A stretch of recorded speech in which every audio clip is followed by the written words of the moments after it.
And so, hello there, and welcome to a new Night of the Movies podcast.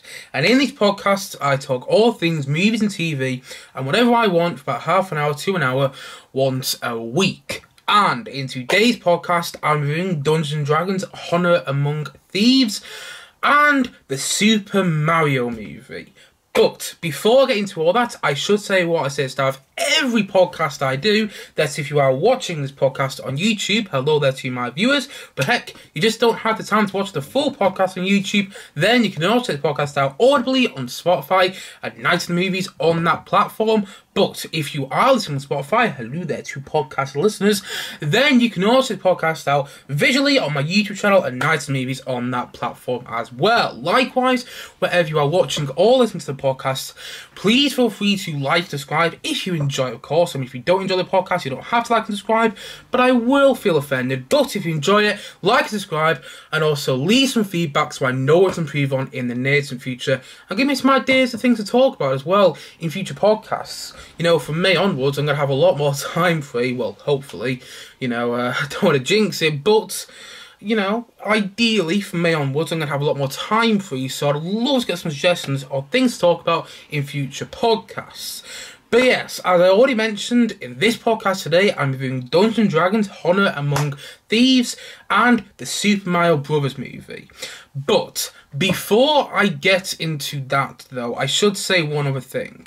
This will be my last podcast until most likely early May, because I have spoken about this quite a lot over the past couple of weeks, or the past couple of months actually.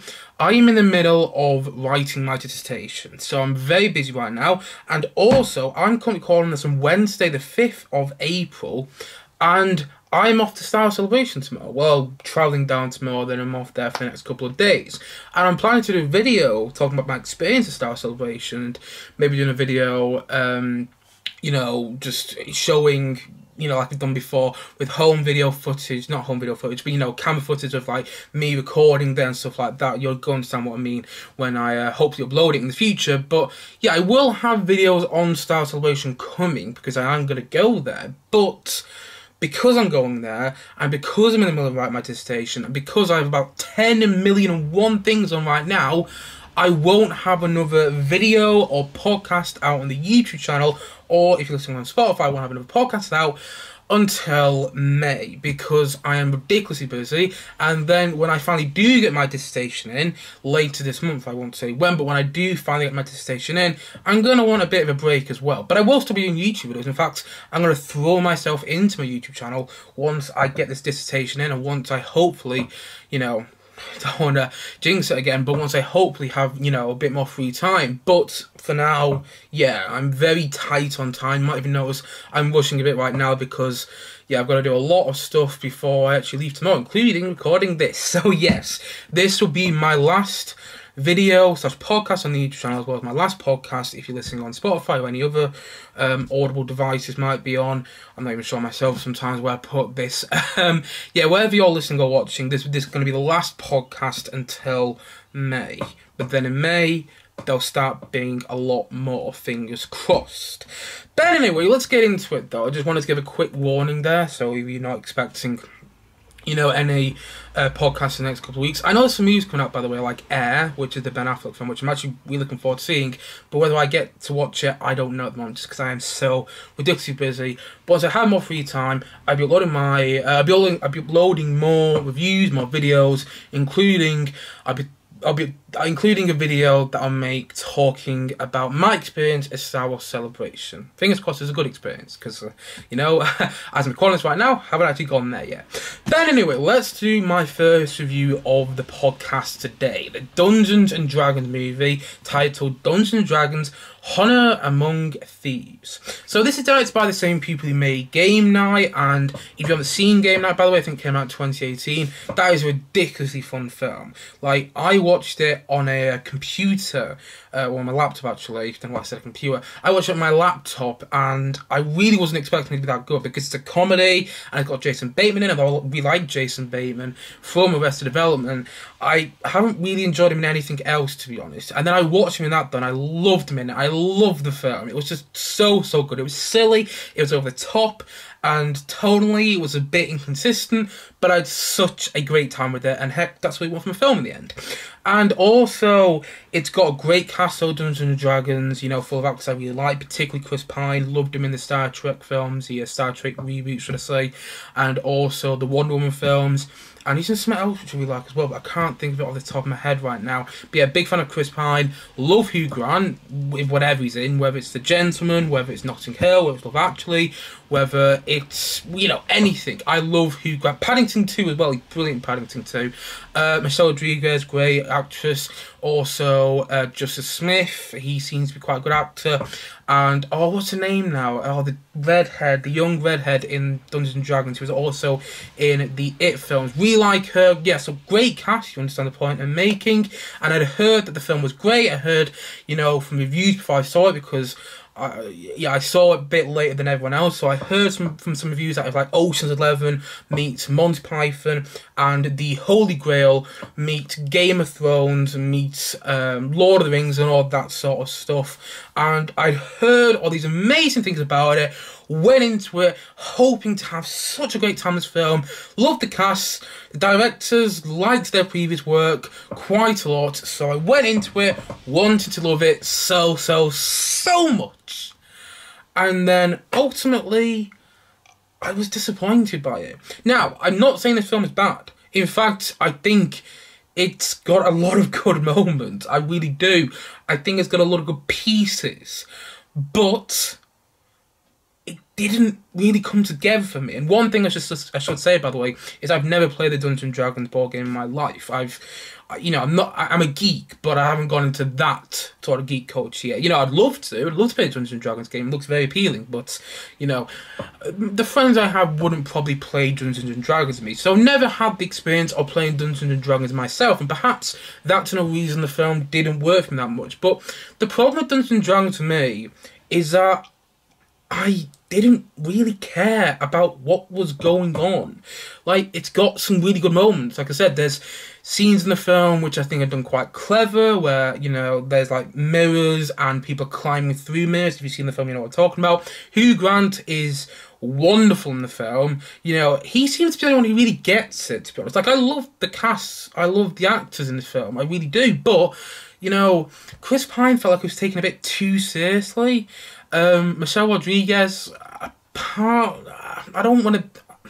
I really like her as an actress, you know, we liked her in Avatar, but, you know, a part of her performance felt like she was kind of phoning it in a little bit, I've got to admit.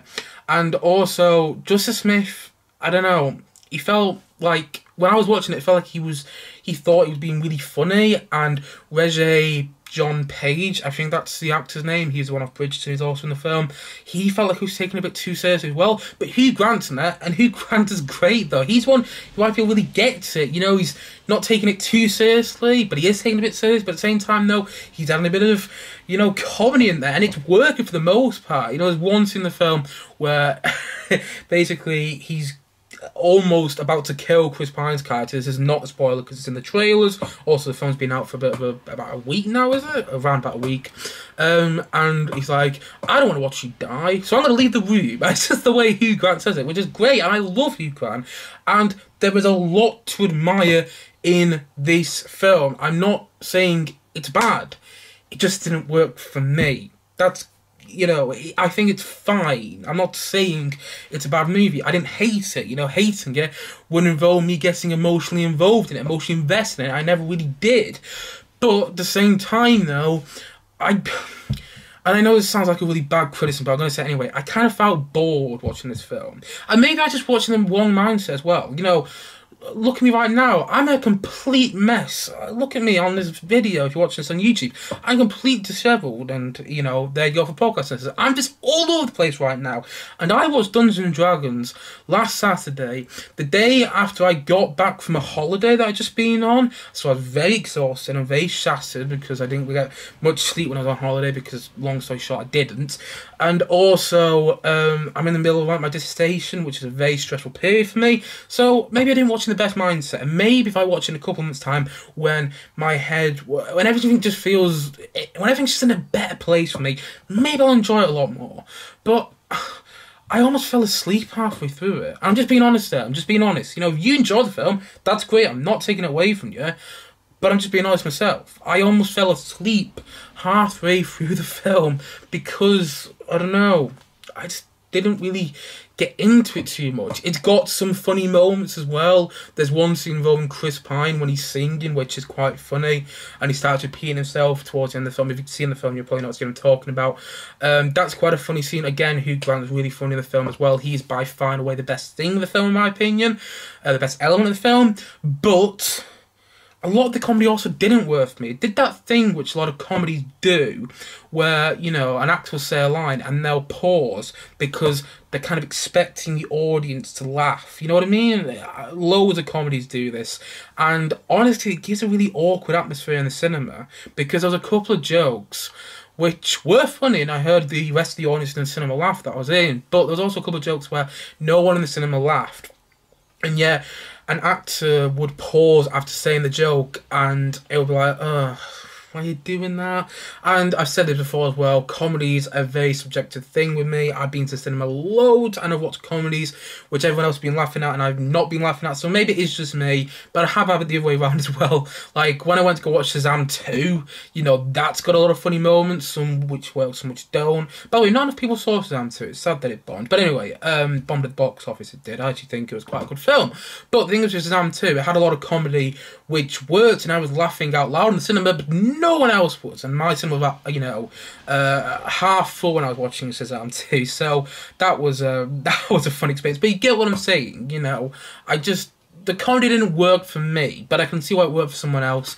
But I thought the comedy in Game Night was just a lot better. And the reason I'm comparing it to Game Night there, like I already said, is done by the same directors. And also, I felt Game Night was more tighter.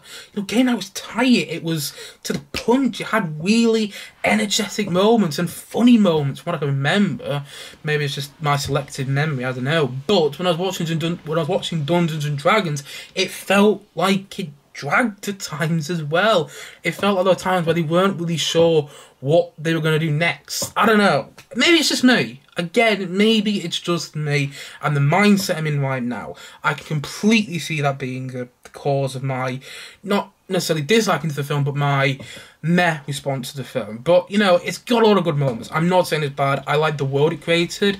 You know, before I saw the film, I heard a lot, like I said before, that a lot of people compare it to Ocean's 11 because it's got a bit of a heist element in there. People comparing it to Game of Thrones. People comparing it to Monty Python and the Holy Grail. People also comparing it to Lord of the Rings. I can see those similarities, although, saying that though, I can't see the similarities loads. I think this film, in a good way, is very much its own thing. I like that about it. And also, at times as well, and this is kind of my other big criticism, I felt it went to the fantasy element a bit too much, which is kind of ironic for me to say, because I'm someone who, you know, unabashedly and unconditionally loves the Hobbit trilogy. And I understand why some people don't, but I love the Hobbit films. But the Hobbit films get very fantastical sometimes. You know, there's scenes in the Hobbit movies where characters be talking to him and say, I'm John, son of Geoffrey, and I'm the son of Roar, and I'm Gork, son of Globber. You get what I'm saying? You know, they just keep saying, I'm Gimli, son of Glory. I mean, that's Lord of the Rings. But, you know, you understand the point they're making. They just keep saying their heritage. That's literally conversations of the Hobbit trilogy. It goes very fantastical. But for some reason, and I'm not even sure the reason myself, but for some reason, all the fantastical stuff works for me in the Hobbit films and in the Lord of the Rings films. But here, it felt like it got a bit too fantastical at times, and they're going about hither, thither, whatever that was on, like the Nevermore, I don't know. There was conversation in the film where I didn't really understand what they were saying. And you're talking, by the way, to someone who's a huge fantasy fan. Love the Lord of the Rings films. Really enjoy Willow, the Willow film. And I actually kind of enjoy the Willow TV show. Sue me, I don't care. Don't sue me, by the way, because I don't have much money. But, you know, I get the point I'm making. I enjoy Willow. I enjoyed Monty Python and the Holy Grail. Not really fancy, but you understand the point I'm making. There's plenty of fancy films I like. Plenty of fancy films I love. Look behind me. Go to Star Wars posters. I love fantasy. But for some reason, and again, I don't know why, maybe it was just the headspace I was in, the fantasy elements didn't work for me too well in this film. I've just got to admit. And so, like I said before, I don't think the film is bad. I like the fact that it's its own beast, it's its own thing. I can see why Dungeons & Dragons fans may enjoy the film. I didn't really get the Dungeons & Dragons references because, again, I've never played the board game. But, you know, I can understand why some Dungeons & Dragons fans would enjoy the film. It felt like it was very Dungeons & Dragons-y and in a good way for the fans.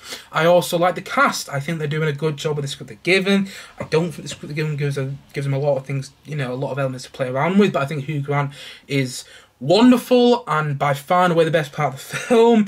I thought it was well made. I thought the fantastic elements were done well. The CGI looked good enough for what it was. And it's got some good sex involving mirrors. And I know that doesn't sound like a big thing if you haven't seen the film. But once you have seen the film, and pardon me there, you'll know it's actually quite a big thing. Pardon me again. But I didn't really feel invested in what was going on. And I did feel at times that it dragged. It was a bit tedious for me. And yeah, it just wasn't the film I wanted it to be. I think I was honestly expecting another game night. And it wasn't game night though. And you know, maybe that was just my expectations, maybe it's just the headspace I'm in, but I can't lie, I just felt the film was fine, although I did watch it with two of my close friends, and one enjoyed it, said it was really fun, and the other one said it was one of the best cinema experiences he ever had. So, it's all subjective. If you like the film, bloody hell, I almost knocked my mic off over there, and boy, knocked my mic over there. If you like the film, then that's great. I'm not taking that away from you whatsoever. But I didn't. I didn't think it was bad, it just wasn't my taste. That's all. And so, all in all, I'm going to say that Dungeons & Dragons Honor Among Thieves, I'm going to say that it's a 5 out of 10. Again, not a bad film, and if you're thinking about watching it, go and check it out, because, you know, it seems that most people are enjoying it, but not everyone can enjoy every film. You know, all films are subjective. It's just a thing, it's just the way things are.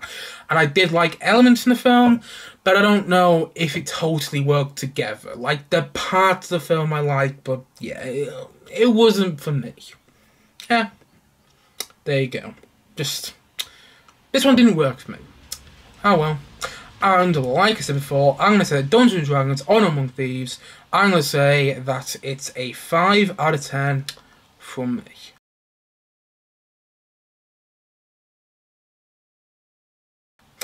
Now, let's talk about the film I'm most excited to talk about. The Super Mario Bros. Movie.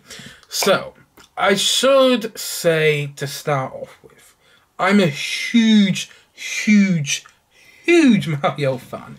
I grew up, and here's my hat here. Gonna see how it looks. Oh, it's alright actually when I look on the camera.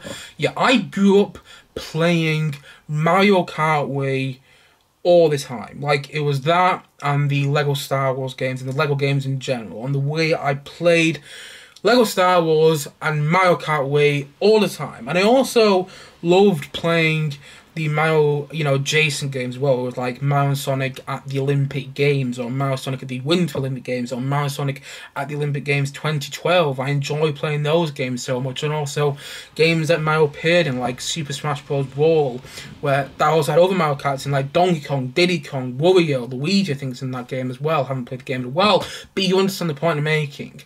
I loved Mario growing up, and I've always had an affection towards him, you know, ever since I stopped playing the Wii as much as I do. Like, I still play it nowadays. I've made videos on this channel over the past couple of years of me with my friends playing the Wii, but, you know, I don't play it as much as I used to. But whenever I do go on the Wii, I almost always go on Mario Kart, just because of the love I have for that game. And I have loads of Mario figures back there. You can even see my Mario Luigi figures back there, hopefully, but literally just there.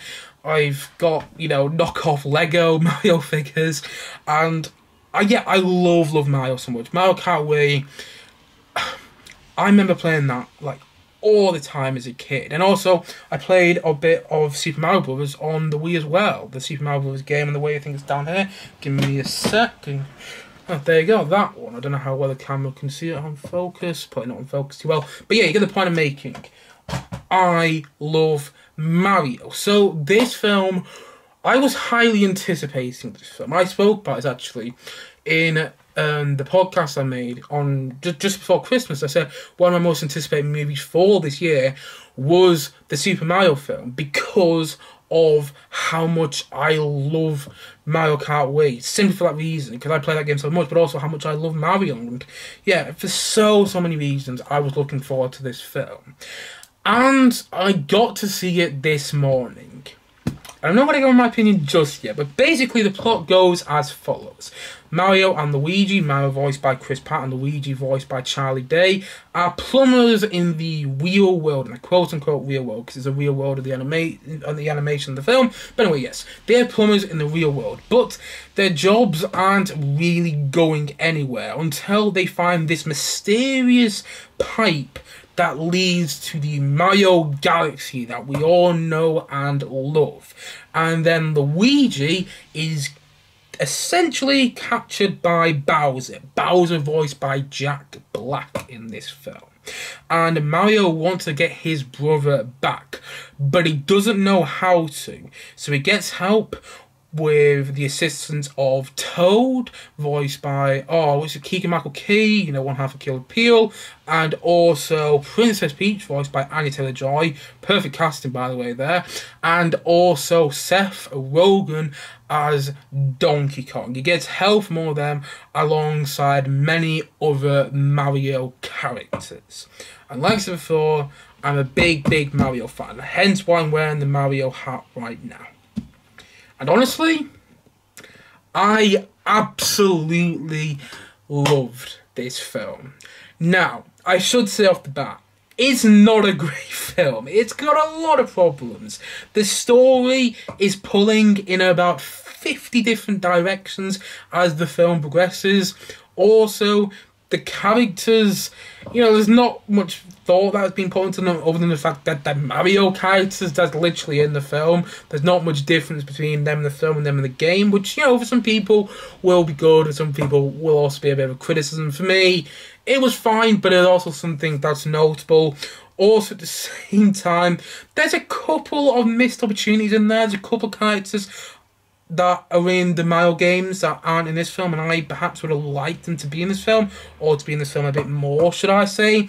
And also, the film does feel rushed at times, which seems to be a thing with Illumination films to me. Like Illumination, who behind the animation in this film, behind the animation on Despicable Me, the sequel after the Pets movies, and also the Minion films. I haven't seen much from Illumination, I must admit. I've seen the first Despicable Me, I think it's in Despicable Me 2, I can't really remember it. And I saw Minions 2, The Rise of Gru last year. I loved Minions 2, The Rise of Gru. I mean, it was all over the place, but I loved it.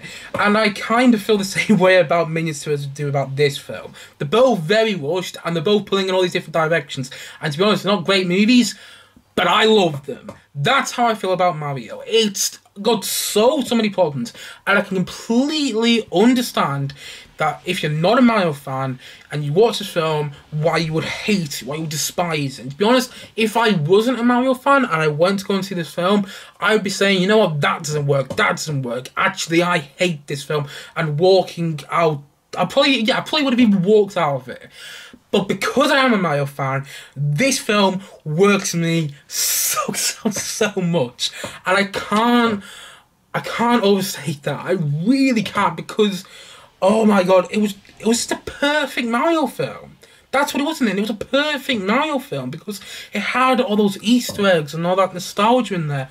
And the music and the voice acting and the production design, and that sounds a bit weird, but the design of the world in the film, it just felt like it was coming from people who loved the games. That's what it felt like. And that love coming from the creators and the filmmakers behind the camera, well, not necessarily behind the camera, but the people behind this film came through, in my opinion. It came through, and I was watching it with a huge grin on my face. I really was. Even in the first 10-15 minutes, which take place in the quote-unquote real world in the film, which don't take place in the Mario world, the Mario Galaxy, all that stuff even works for me as well. I was laughing during that, and yeah, the voice casting as well, I thought all worked really well. Like, some of the voice casting has come under fire, and I think Chris Pratt did a good job with the voice of Mario. You know, could it have been a bit better? Sure, but it worked. I believed him as Mario. Charlie Day did a great job as Luigi. I know Seth Rogen as well has come under a bit of fire for his voice as Donkey Kong, because he doesn't really do a different voice. It's just Seth Rogen's voice. But it worked for me. I believe him as Donkey Kong. And also I believe Keegan-Michael Key. I think that's who voices Toad. Apologies if I'm wrong there. But he's a great job as Toad. Is there anything else? Oh yeah, Anya Taylor-Joy. Great as Peach. Loved her as Peach. Completely believed her voicing. And also Jack Black as Bowser, who is just awesome in this film. His voice acting, you can tell he's putting so much effort. He's putting every ounce of himself into the Jack Black voice. And you know, if you don't know already, Jack Black is this avid gamer. Just look on his YouTube channel. He does actually have a really good YouTube channel. He's an avid gamer, and he spoke about the fact that he's played Mario loads in the past, and you really feel his dedication into the Bowser voice. He sings as well, and I know some people had problems with the fact that Bowser sings, but I even love that, because there's one really funny moment when he's singing a song about a certain character. I won't give away who, because it's a non-spoiler review, but there's one moment when he's singing a song about a particular character, and I was just laughing my head off in the cinema.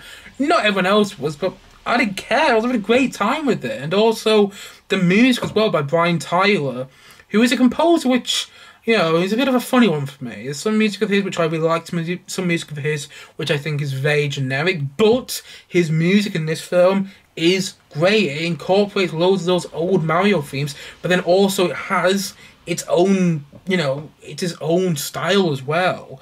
And yeah, I love the score. I love the way it was used.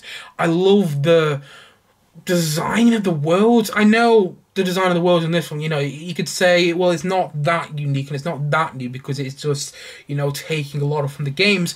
Sure, but they could have also messed it up very wrongly. You know, they could have also messed it up very easy. That's what I'm trying to say. They could have messed transitioning the game into the film very badly, and they could have made the world, I don't know, look more realistic, but actually it looks like they're straight out of the games, you know. And the film does also focus, it takes a lot of some of the more recent Mario games, which I have seen clips of people playing, by the way. And also, I went on holiday a couple of years ago, and they had a Wii U then. I remember playing Mario Kart on that Wii U. I don't know what Mario Kart it was. I got a feeling it was Mario Kart 8, actually, but I'm not even sure. I was playing it, I was like, wow, this is very much updated for the Mario Kart that I played, because obviously I played Mario Kart Wii, which came out in 2008, or, you know, ages ago at the point I'm making. The fact that 2008, by the way, is ages ago, is kind of scary. But, yeah, I only really had exposure to Mario Kart Wii, so watching some of the newer, you know, Mario elements in the film was also really nice and really exciting. You know, it got me more into the Mario world. I never even heard of Cranky Kong before, and I love that character in this film, voiced by Fred Armisen. I might be pronouncing the actor's name wrong, but he's a great job. But yeah, there's loads of like new elements which I didn't really know about. Well, maybe not new elements, but elements in the Mario world that I just didn't really know about before. The whole Donkey Kong world, I didn't really know about that before either. And yeah, I loved the way it was done in this film. I loved all the Easter eggs as well. There's loads of scenes where like characters from Mario games, I won't give away who, because I'm not going to spoil it for people, but there's loads of scenes where like, oh my god, it's him, oh my god, it's him, oh my god, it's him, oh my god, it's him, oh I remember him from such and such Mario game, or Mario Kart Wii, or Super Mario Brothers, you know, on the Wii, which is the only Mario games I played, but I played extensively, should I say. So yeah, I was watching all that, and I had such a huge grin on my face. And I also like the needle drops as well. Like, a lot of people have been criticising the needle drops in the film. And what I mean by that is, like, when a famous song, you know, it plays in the film. Like, in this film, you have famous songs like Mr. Blue Sky is used at one stage. Take On Me by Aha is used at one stage. And Holding Out for a Hero by Bonnie Tyler is used at one stage. That's what I mean by needle drops. And they're used in this film. And I understand why some people criticise them, but I don't care. They work to me. Just gonna say that now. I loved the way holding out for hero was used when Peach was teaching Mario how to, well, when Peach was teaching Mario. That's all I'm gonna go. That's all I'm gonna say there. Again, not giving away spoilers, but I love the way holding out for hero was used. I also love the way that take on me was used as well, because again, I understand why those needle drops and those song choices wouldn't work for some people, but I thought it worked. I thought the needle drops and stuff worked in this film, and I just love the energy of this film as well, and how it just... I just love the experience of watching this in the cinema. You know, it's the perfect Mario film in my opinion. I mean, sure, it could have been done a couple of things better, but even, you know, perfection is always imperfect. And I think as a video game film, as a Mario video game film, I think it worked perfectly, because I don't see really many parts where he could have improved on it loads. Like, because, and I don't want to go into spoilers, but because they can do in the future, because I do feel that this film is setting up sequels and potentially, you know, a universe in the future with these films, and I can see that happening with now the way this film ends and certain elements in the film. So I'm not too bothered about the fact that it did have some missed opportunities, because those missed opportunities might become opportunities for future films. So yes, I'm even fine with that, and I just loved watching it so much. Listen, it's rushed, and there's moments when it's exploring different parts of the Mario Galaxy, and it could, you know, it could slow down a bit, and it could take a bit more time to breathe and just exist in these certain moments, and, you know, it's not going to be for everyone, and I completely understand why, but as someone who grew up playing Mario Kart Wii all the time, and playing the Mario and Sonic Olympic games as well, and just somebody who loves Mario and the concept of Mario and all the Mario characters, I loved the film so much. I really, really did, and I had such an enjoyable time watching it as well. I loved the Easter eggs, I loved the world building, I loved seeing all the characters, and yeah, I just thought it was absolutely wonderful, and that's why I'm going to say that the Super Mario Bros. Film is a popcorn-filled, nostalgic film that delivers on its Mario experience, and that's why, maybe against my better judgment, I absolutely loved it, and that's also why I'm going to say that it's a 9 out of 10. Honestly, I can see why some people wouldn't like this film, and if you're a Mario fan, this film might not, and if you're not a Mario fan, sorry, this film might not be for you, but I just absolutely adored it. As a huge Mario fan, and also I got a post as well at the Odeon that I saw the film in, and yeah, I thought it was great. I really loved it, and I can't wait to see it again. And like I said before, it was the perfect Mario film in my opinion, the perfect Mario film. And so all in all, I'm going to say that the Super Mario Bros. Film, I'm going to say that it's a 9 out of 10 from me.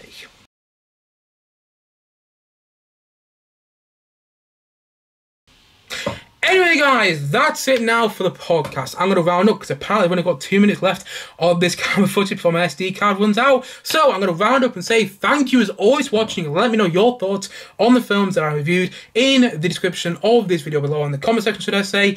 And also, thank you as always for watching, thank you as always for listening, and look forward to many podcasts coming in the future. Remember, they're coming in May. I won't be uploading until May, but when I do come back in May, I'll be uploading a lot more. But until then, guys, thank you as always for watching, and if you haven't yet, please click down below and like, subscribe on this podcast, and look forward to many podcasts coming very soon in the near distant future. See you guys again soon, but bye for now. Bye!